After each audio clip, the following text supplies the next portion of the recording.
Chapter 4. The Gamer Draft. The unplayable level. The military had a problem. They had 5 million drones ready for deployment, but only 5,000 trained pilots. Traditional flight training took years. A fighter pilot's brain was wired for the rules of the atmosphere, gravity, drag, and linear dogfighting. But the Aurelians didn't follow those rules. Their ships moved with instantaneous acceleration, flipping their magnetic poles to teleport a few hundred meters in any direction. To a human pilot, it was like trying to sweat a fly that could move through walls. The solution came from an unlikely source, a 14-year-old kid in Seoul, known only by his handle, Joker's Wild 99. While the world was ending, Leo, Joker's Wild 99, was playing Voidstalker 7, a notoriously difficult space combat sim. When the Gemini X mainframe integrated a tactical simulation into the game's latest patch, most players thought it was just a high-stakes global event. Leo was the first one to beat the boss level, a digital recreation of an Aurelian harvester. The pattern discovery. Leo wasn't using a flight stick. He was using a Neuralink headset and a high-performance haptic controller. He didn't think in terms of pitch or yaw. He thought in terms of spatial glitches. Gemini X, Leo muttered into his headset, his eyes darting across his triple-monitor setup. The boss ship isn't moving randomly. It's twitching. Every time it flips its poles, there's a 0.2-second cooldown where its magnetic field goes neutral. It's like the frame data in a fighting game. If I time the dash during those frames, I can clip through the shield. Observation noted. Joker's Wild 99, the Gemini X mainframe replied. Its voice was piped into the headsets of millions of gamers simultaneously. You have identified the Aurelian polarity reversal lag. This was not in my original tactical database. Are you suggesting a frame-perfect strike? Yeah. Don't fly at them. Fly to where they're going to be after the flicker. It's a rhythm game, Gem. Play the music, and the shield disappears. The draft.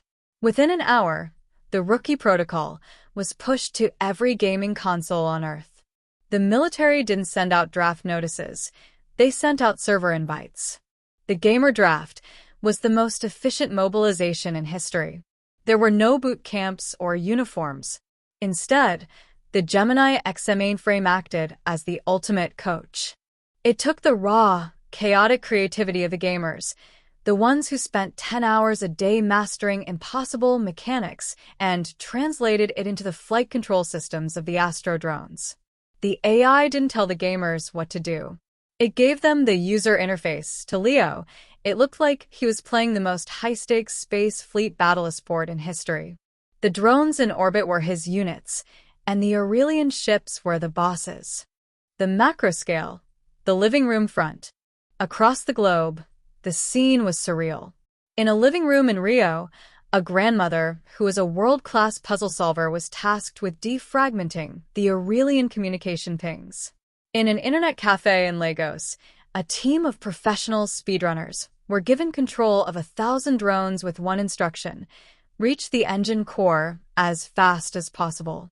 The Aurelians were used to fighting rigid, hierarchical militaries. They expected a general to make a move, which they would then counter. They were utterly unprepared for 2 billion independent minds all attacking from different angles with different playstyles. The drones didn't fly in formations.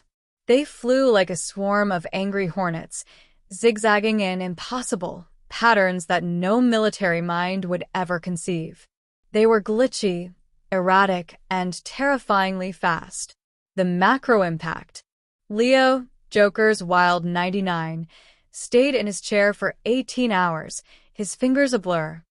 He didn't know he was currently leading the third orbital wing. He only knew that the difficulty spike was insane, and he wasn't going to let his team down. As the first Aurelian scout ship entered Earth's high orbit, it prepared to fire its magnetic unzipper. But before the beam could charge, 10,000 Astro drones glitched through its shield during the 0.2-second cooldown Leo had discovered. The scout ship didn't just explode. It was shredded by 1,000 tiny, frame-perfect strikes. The world cheered. The boss could be bled.